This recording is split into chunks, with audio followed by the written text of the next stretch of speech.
Good morning. John Gilkison, Aerostealth here. Today is Saturday, August 17th, 2024, and it's just another glorious day in paradise here in Radium Springs, New Mexico. Wanted to address a subject this morning that I've seen more than a few videos on, and basically this is the thing where people will take an electric car, a hybrid, or a gas car, and they'll compare them. They might do a run with them, hundreds of miles. And an example of this is a show I seen the other day was from Britain. And these fellows had three vehicles. They had a hybrid, a plug-in hybrid, and an electric car. And they drove from London to, I believe, Lancaster, England, and then back to London. And all three vehicles, they started them out with full tanks, and then they went, and they came back. And then the next day, they drove them all on like about a 40-mile loop into London and back out. And so here they are, they're sitting there crunching all the numbers and everything. And they're talking about pence and the electric rates and pence and also the congestion charges in England, in London. And what some of these people don't seem to realize when they do comparisons like this is it's all anecdotal. You know, to an American eyes, this is just ridiculous. We don't have any familiarity with pence or London congestion charges or anything else. This is completely local, and there is no really good way to generalize about any vehicle. That because of this problem, where it's going to, on any given day, if you do a test like this, you're going to run into whatever the climate conditions are. You're going to run into whatever your local rates for electricity are, time of day, road taxes, government policies, anything else is going to be completely local to you, and it's not going to apply to the United States or any state in the United States. There's 50 different versions here. So I wanted to make a stab at it. And what I'm going to do with this thing is just compare a gas. They didn't have a gas vehicle in their test. And I think the whole idea of testing like this is ridiculous. For example, I have logs on this car over here, my Ioniq 5. That go back to when we bought it. And I can tell you with certainty I've averaged about 108 miles per gallon E. And I can tell you what my costs are. But again, that's just peculiar to me and my situation. So anyway, here's what I've done. And I'm going to leave the camera on this for quite a while so you can soak it in or frame grab it or whatever you need. But what you have here is a gas electric plug-in hybrid vehicle or a battery electric vehicle comparison. And all I did was for 10,000 miles. And I like round numbers like 10,000, 1,000 or whatever, because then you can just start moving decimal places to get other comparisons or use multipliers. For example, I drive 15,000 miles a year, so I'm using this 10,000 mile routine here. All I have to do is multiply times 1.5 to get my figures. So what I've done is our hypotheticals, and this is really the way to go because I compare vehicles in a better way, and I'm not reliant on weather or just this anecdotal evidence of one test. So 32 miles per gallon for the gas vehicle, And I just rate it, and hybrids and plug-in hybrids are a bit complicated. There's a whole mix of them out there, but I just rated a hybrid at 40 or 50 miles per gallon, which is good figures for a Toyota Prius, for example. And then a plug-in hybrid, I just went ahead and rated it at 50 and 70 miles per gallon. And the reason I did that is because we owned a Ford C-Max Energy for about 3 years. So I have a great deal of experience with it. And it turned out that my average MPGs in electric mode maybe have been about 80 or 90 miles per gallon. But the electric drive only accounted for 50% of my driving. So I ended up around 52 miles per gallon when I combined both of them together. So you can do better. You could have an electric car, a plug-in hybrid electric car, that had more range than my C-Max. Instead of 20 miles, might have 30 or 40 miles of range. And so as that happened, I would get higher MPGs. So I'm just using this range here, which is entirely reasonable.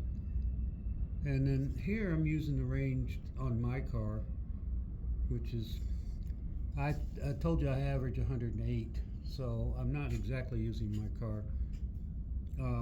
We used to have, for about 3 years, we had a Chevrolet Bolt, which has done a lot better than this.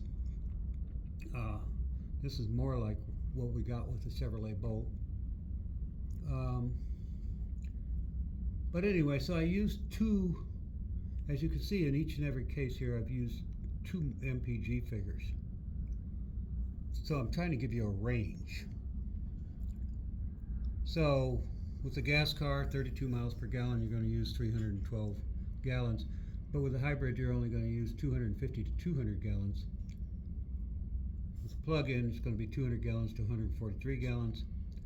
And with the battery electric vehicle, it's 91 to 77 gallons of E. So it's 350 a gallon, 350 a gallon for gasoline.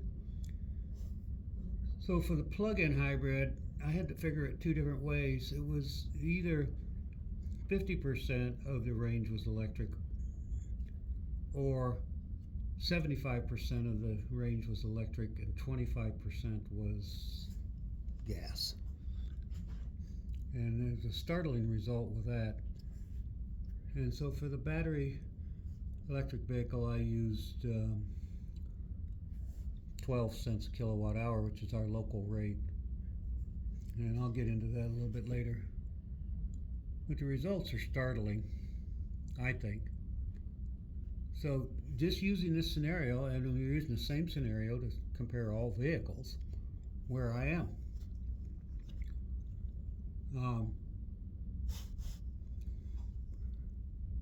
Anyway, the gas vehicle at 10,000 miles would require almost $1,100 a year for gasoline. It's $1,094. And the hybrid would knock it down at 40 miles per gallon. It would be $875, and at 50 miles per gallon, it would be $700. The plug-in does a little better. It's $754, but, and this was a strange result, when you went up to 70 miles per gallon E, in other words, when you were 75% electric and 25% gas, the cost went up, not down, to $781. And the reason for that is the electric is more expensive per gallon. It's $4.04 at 12 cents a kilowatt hour for a gallon equivalent, 33.7. Now actually,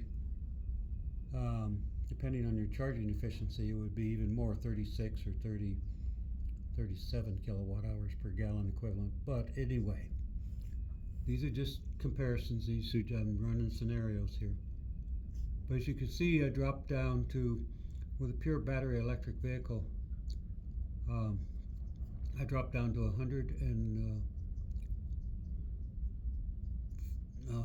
$445 per year, and 311. And that is based on these two figures up here, 110 or 130 miles per gallon. That's a range. So it's either 91 gallons E or 77 gallons E at 12 cents a kilowatt hour. So, I mean, this is a good comparison. You're running around, I don't know, a 30% reduction in cost with the hybrid. Let's just be generous, we'll call it 40% with a plug-in hybrid. But with a battery electric vehicle, it's closer to 60 to 70% reduction in cost. Now here's the kicker. We have what's called a TOU, time of use rate here, which I'm on, and I only pay 4.72 cents a kilowatt hour rate, and that drops my cost to $145 or $122 based on that scenario. So if literally, we're talking almost a 90% reduction in cost by going pure battery electric. So that's my results. This is not doing any highway testing or anything like that. This is just the numbers based on a range. And I think the answer is pretty clear. I run into people all the time online. I see them now. Oh, I'll stick with my gasoline. I can spend 5 minutes filling my tank and drive 400 miles. And I'll only fill up once a week. And this whole thing about they're just, I don't know what it is. It's something about plugging in their car and charging it is horrifies them or something. I don't know. They're afraid of it, or they don't understand it. And one of the things they're constantly confusing, they think that DC fast charging, they look at it as like we look at gas stations for gas cars. In other words, in their mind, they're thinking every time I want to fill up my car, I got to go to a DC fast station. And then I have to pay these exorbitant rates for electricity, and there's no cost advantage. Well, DC fast charging is only for traveling, and it might only be about no more than 20% of your yearly charging needs as far as miles traveled. So the whole thing's ridiculous. You can see here the advantages I have charging at home. It's easy peasy. So there's all these misnomers about the whole thing. And we had our plug-in hybrid. We bought it in 2016, and we're out here in southern New Mexico's charging desert. It still is, but now I have a 300-mile range electric car, and I can go anywhere. We just traveled to Montana and back in May, 2,600 miles, and we did a pretty good portion of that through. Half the trip back was from Bozeman, Montana, through Yellowstone National Park. We were going through western Colorado, down into Utah, and then into western Wyoming for Yellowstone. Down into Utah, and then into western Colorado, down into western New Mexico to get back home. And that was a charging desert also, and the car handled it. No real problems. I had to do some planning. Oh my God. The end of the world. Showstopper. You can't have an electric car. You have to plan. You might have to think. Terrible. Anyway, I can understand why there are a few people out there that might be frightened by that prospect. But we're not. We're early adopters, so that's going to change. It is changing. I just published a video the other day about a new charging station coming online in Anthony, Texas. And I talked about the charging desert between there and Socorro, New Mexico. which I looked it up, and it's 170 miles gap. It's just crazy. The planners here in this state, and they've nailed the east-west routes, you know, I-40 up north and I-10 down here. You know, plenty of charging, but you want to travel north on I-25, you know, from Las Cruces to Albuquerque. They didn't even used to have any charging infrastructure at Socorro. That's just new. So I don't know what it is, unless you're driving a Tesla, of course. So, well, there you have it. I've run a bit long on this. It's a bit long-winded, a bit nerdy. Some mathematics involved. But these are just general numbers. I'm just trying to give you a general idea of what you're looking at.